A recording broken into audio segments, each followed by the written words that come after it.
Welcome to the soul shop. What do you want to pwn? I want a second life. Rebirth comes at a steep price. What's your offer? I'll part my ability to love. My parents doted on that foster girl and ignored me. My brother despised me. My promised mate betrayed me. I'm done with all of it.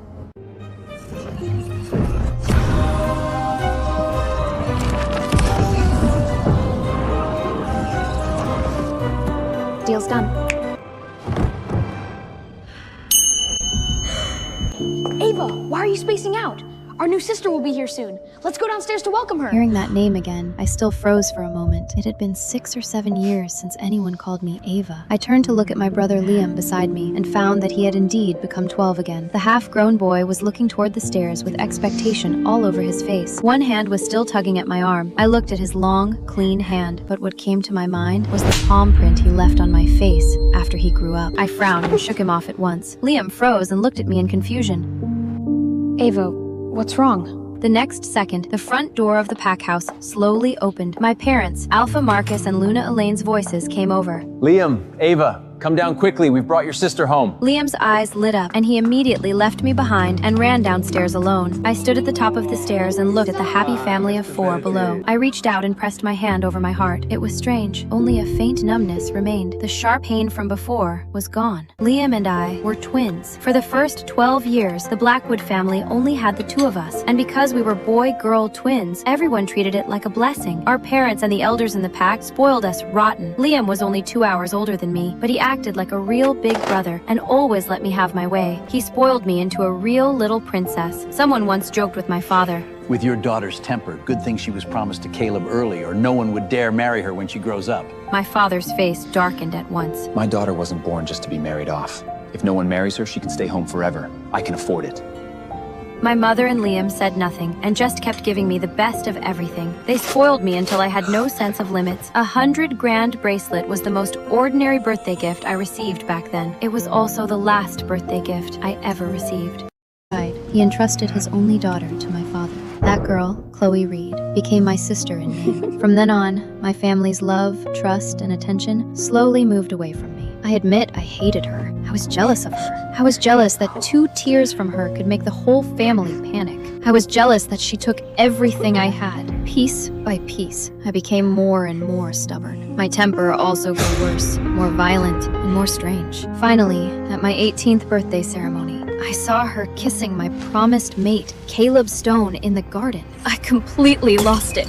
I questioned my parents, my brother, and the man I loved.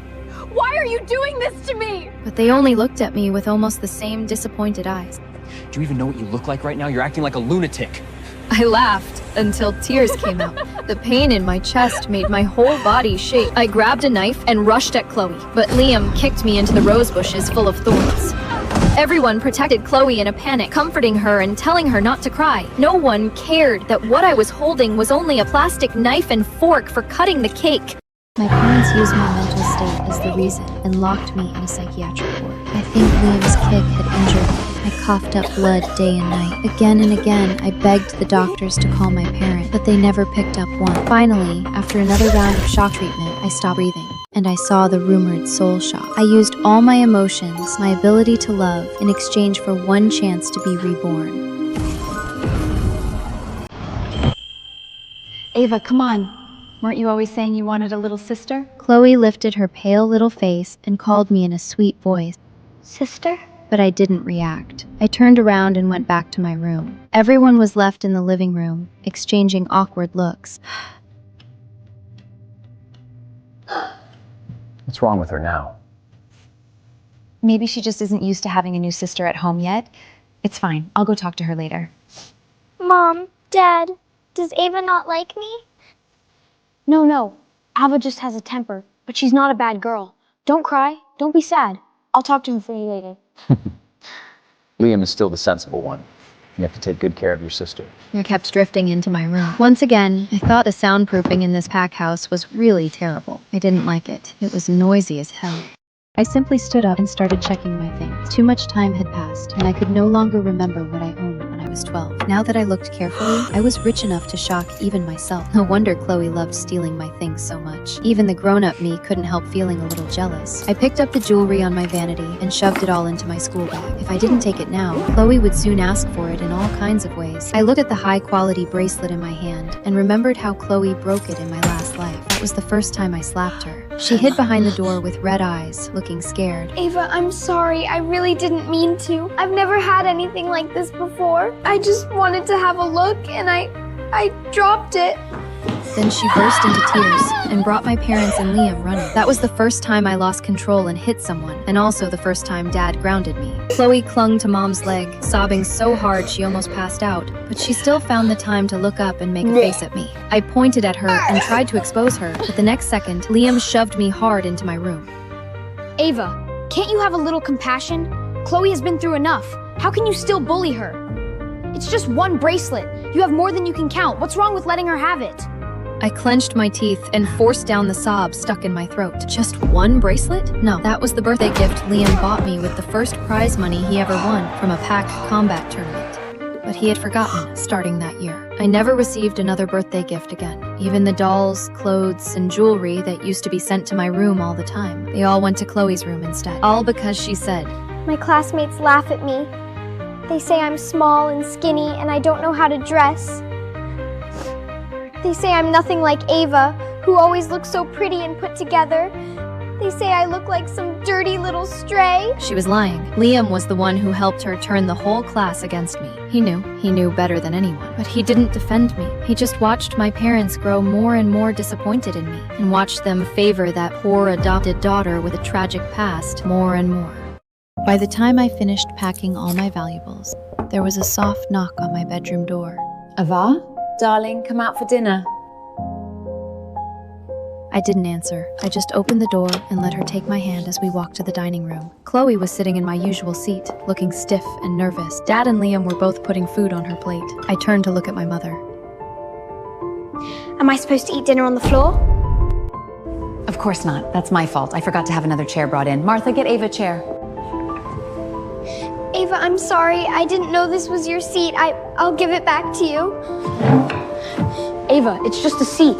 Chloe just got here. Don't scare her. Fine, you can sit on my left. I'll sit between you two. Is that good enough? My parents didn't say anything and only watched my reaction. Wasn't that just silent approval? I gave a cold laugh in my heart. Really, so childish. This whole family acted like they were on stage, but their acting was awful. It killed my appetite. I took the chair from the housekeeper and dragged it straight to the far end of the table, away from all of them. Liam's hand paused while he was putting food on Chloe's plate. He looked like he wanted to say something several times, but in the end, he said nothing. The meal ended in that strange silence.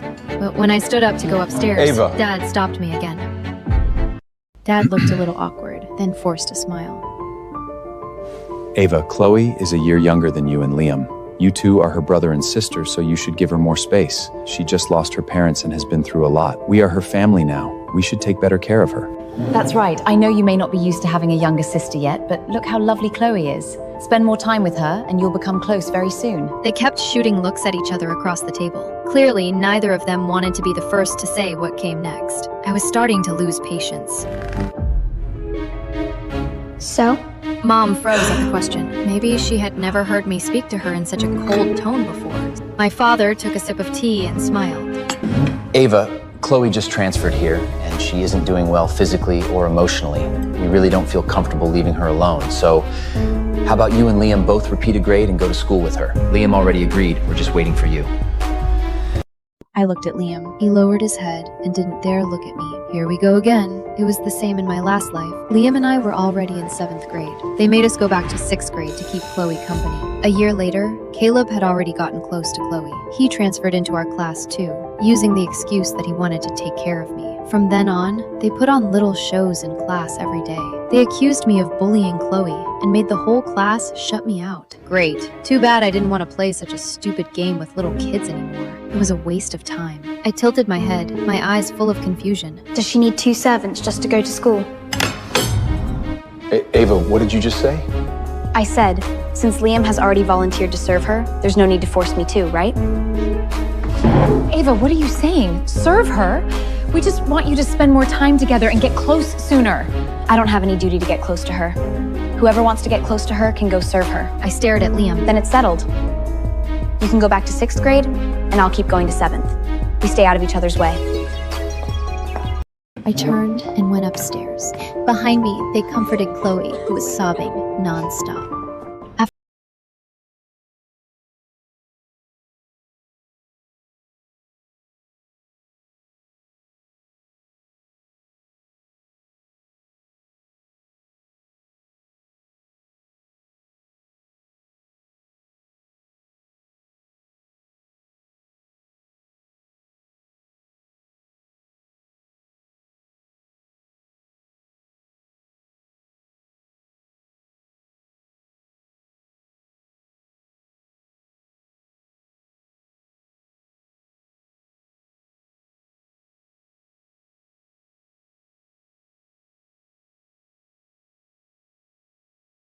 It went quiet outside the door again. After a while, his voice carried a trace of helplessness. Ava, Chloe really is pitiful. Look at her, she's so thin and small, and she has such a soft temper and a soft heart. I'm really afraid she'll get bullied. Ava, I'll go back and stay with her for 1 year first. Once she gets used to it, I'll transfer back to be with you, okay? Sure, the school was funded by your family anyway, so you could do whatever you wanted. I rolled my eyes and packed the last piece of clothing. Then I put in my noise-canceling earbuds and lay straight down on the bed. Early the next morning, I carried my suitcase and school bag into the living room. Everyone froze again. I looked up and saw Caleb sitting right beside Chloe. The moment he saw me, he quickly stood up. Ava, I'm here to take you to school. I lowered my eyes and saw Chloe's hand holding his arm. You don't need to pick me up anymore. Of course, if you want to pick someone else up, suit yourself. Why? I lifted my chin and motioned for him to look at the suitcase behind me. Chairs scraped against the floor one after another. Not only Caleb, but Dad, Mom, and Liam all looked confused. Liam stared hard at my suitcase with bloodshot eyes. Ava? What is that? Clothes and some daily necessities. And my jewelry. I forgot to tell you. Starting today, I'm boarding at school. In front of me. Ava, you want to board at school? Yes. Why? Is home not good enough? Did Mom and Dad upset you? I stayed silent. Dad's hand trembled a little as it rested on my hair. He hesitated, then turned back to look at Chloe. Is it because of Chloe? The moment he said that, before I could react, Chloe bit her lip and let out a muffled sob. Mom quickly stepped forward and pulled her into her arms, then shot Dad a blaming look. What are you saying? How could it be? Ava, tell us yourself. Why do you want to board at school? It's definitely not because of Chloe. You like Chloe, right? Everyone looked at me with expectation, waiting for my answer. They were waiting for me to say, yes, I liked her. That boarding at school was just me being spoiled and unreasonable, and that no one had wronged me. But I was always best at disappointing them. No, I don't like her. I hate her. And I don't only hate her. I hate Mom and Dad. I hate Liam. I hate Caleb. I hate all of you.